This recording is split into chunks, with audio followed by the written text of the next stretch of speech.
Потребни се гаранции дека во иднина патот на Македонија кон Европската Унија нема да биде попречуван од билатералните спорови, а евроинтеграциите ќе се заснуваат на заслуги и копенхашки критериуми. Децидни се експертите. Пораките од конститутивната седница на интерпарламентарната група за следење на имплементацијата на обврските од Берлинскиот процес и реформската агенда се дека потребно е поголемо зајакнување на односите помеѓу земјите аспиранти и земјите членки на ЕУ.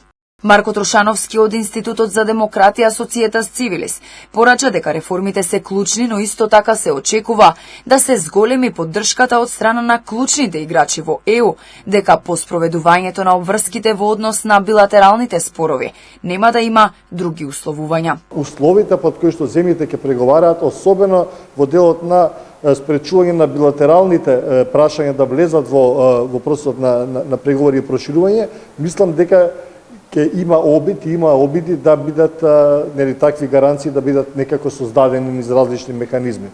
Веројатноста тоа сега да се случи е мала, бидејќи бара консензус за што и да од земјите членки, меѓутоа е нешто што во предстојните следниот период, година-две, ќе има политичка поддршка, значителен дел на земји членки да биде подобрен. На денешната седница за председавач со парламентарната група беше избран пратеникот од ВМРО ДПМН Антонио Милошовски.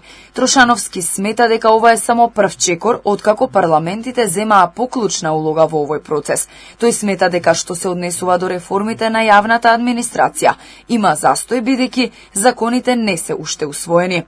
Трошановски го истакна и застојот во реформите во судството. Она што го добивме како признание дека сме добро подготвени или најдобро подготвени во целиот регион, значително држи. Меѓутоа, мислам дека во голем дел треба многу повеќе да се забрзаат работите. Дури сега се донесени одлуки за конституирање на структурата на самиот процес и носењето на закони и слично.